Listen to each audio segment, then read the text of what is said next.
Hey guys, how are you all? This is Anshika Gupta. Welcome to my channel Commerce Educator. तो इस video में हम बात करने वाले हैं कि आप मैथ्स एंड अकाउंटेंसी में कैसे स्कोर कर सकते हैं 95, बिकॉज आपके पास जो टाइम बचा है वो बहुत कम है। मैं यहाँ पर मान चल रही हूँ आपका सिलेबस ऑलमोस्ट कंप्लीट होने वाला है, ठीक है। तो ये वीडियो उन्हीं स्टूडेंट्स के लिए है। So let's start this video.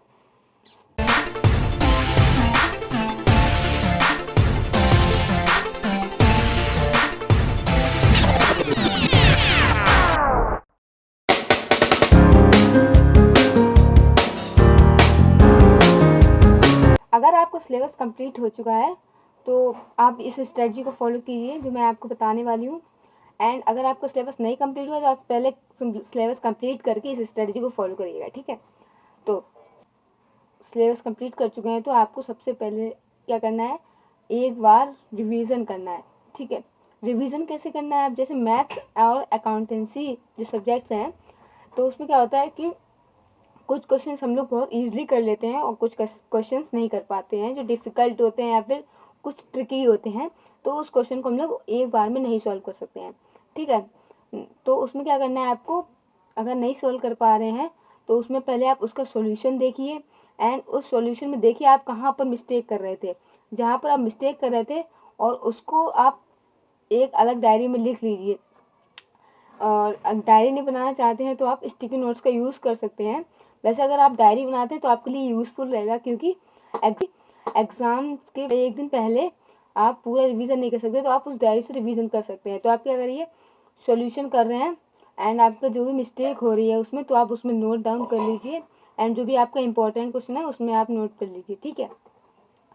And second आपको क्या करना है, जब आपको रिवीजन हो जाए और आप डायरी प्रिपेयर कर रहे हैं तो फिर आप क्या करेंगे, चैप्टर वाइज PYQs लगाइए।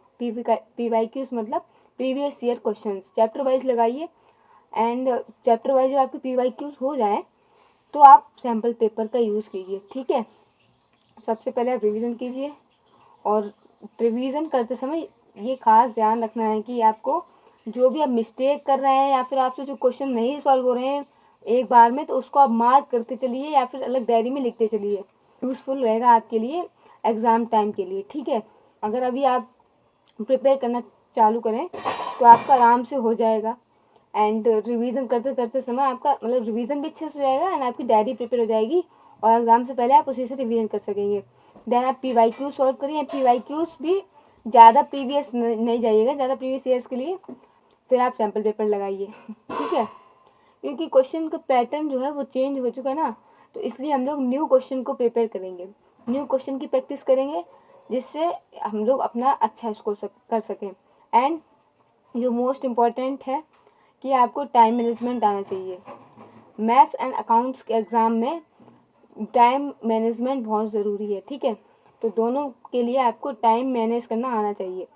तो आप टाइम मैनेज करने के लिए क्या करेंगे, आप क्वेश्चन सॉल्व करते समय अपने फ़ोन में टाइमर लगा देंगे और ठीक है, और जिस तरह का क्वेश्चन का वेटेज है उसी तरह से आप टाइम को सेट करके सॉल्व कर सकते हैं, ठीक है। जैसे हमारा अकाउंट्स का आता है मैक्सिमम 6 मार्क्स से जो लॉन्ग आंसर था, सॉल्व क्वेश्चन था, तो उसमें समथिंग आप 8 मिनट में सॉल्व कर लीजिए, 8 to 10 मिनट्स। तो आप इस टाइप से आप टाइम मैनेज कर सकते हैं और अपनी अकाउंट्स एंड मैथ की स्ट्रेटजी को बेस्ट बना सकते हैं और अपने स्कोर अपना बूस्टअप कर सकते हैं। और भी आपके पास 3 मंथ्स है, आप अच्छे से कर सकते हैं, ठीक है। और अगर आपका सिलेबस नहीं कंप्लीट हुआ तो पहले आप सिलेबस अच्छे से कर लीजिए, देन आप इस स्ट्रेटजी को फॉलो करिए, तब भी आप अच्छे से कर लेंगे, okay. So if you find this video helpful, then please subscribe my channel and share to others and hit the like button also. Okay, bye. Thank you.